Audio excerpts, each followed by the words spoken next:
才开始就是比较进入以色列的那个社会这样。那时候就立芬问了我一个问题，我到现在都还记得，因为以色列在大家印象中，它基本上就是一个战乱国家，所以他那时候的问题就是问我说，这个国家，采不采取军事教育？因为看起来是非常的需要，而且以色列的军队非常的，非常的好，它是一个非常现代、非常强大的一个军队这样。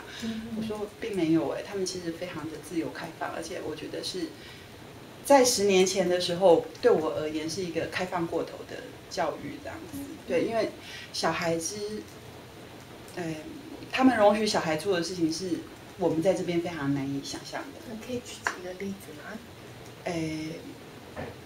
譬如说在搭机的时候，你会看到有些小孩，我那时候还没有很了解小孩哦，那你就会看到，譬如说2、3岁、3、4岁的小孩，一上机就吵闹不停，然后他会站在椅子上，就站在那个椅子上面跳来跳去的。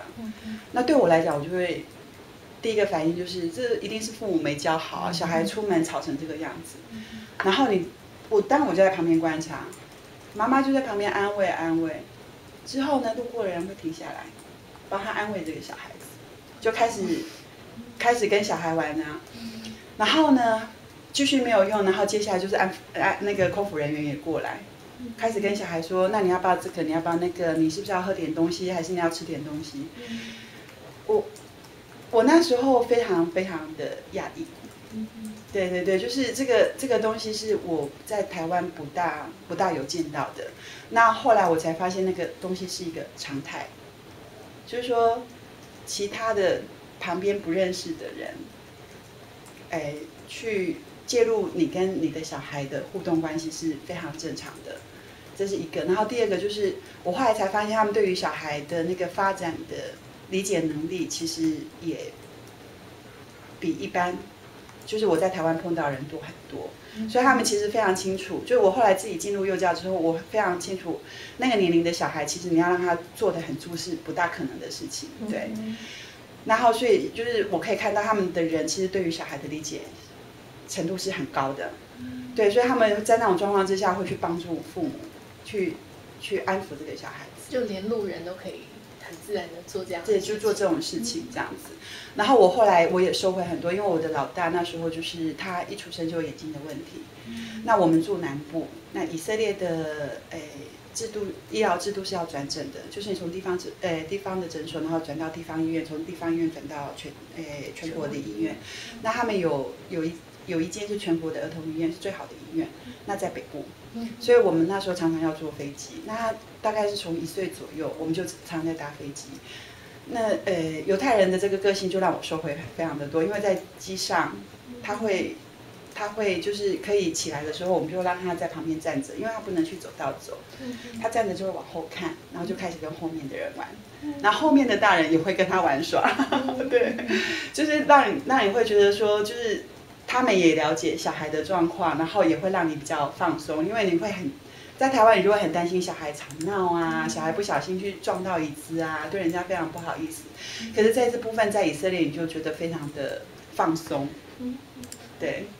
这有点像那种共同教养的感觉，就是他好像也可以理解你的状况，所以就算你们不认识，比如说台湾其实会害怕的是那种，我最近还听到一个朋友，他小孩都已经上1年级了，他还是带他去上女厕所。然后我就说啊，为什么小男孩你不能让他自己上厕所？他说你怎么知道他在厕所有遇到什么怪叔叔？然后我觉得那个其实是，我说啊，真的吗？现在有这么多怪叔叔吗？他说你不知道，你没有小孩，所以你不知道。可是我就在想说，那种不安全感跟你现在在讲的这种安全感，我觉得那个是非常大的。对，不太一样。他们的内部的凝聚力其实非常的强大。然后我自己作为一个外籍新娘，其实我走在他们的路上，我非常的有安全感。那个安全感还是在于我了解到说，我碰到什么问题的时候，一定会有人帮忙。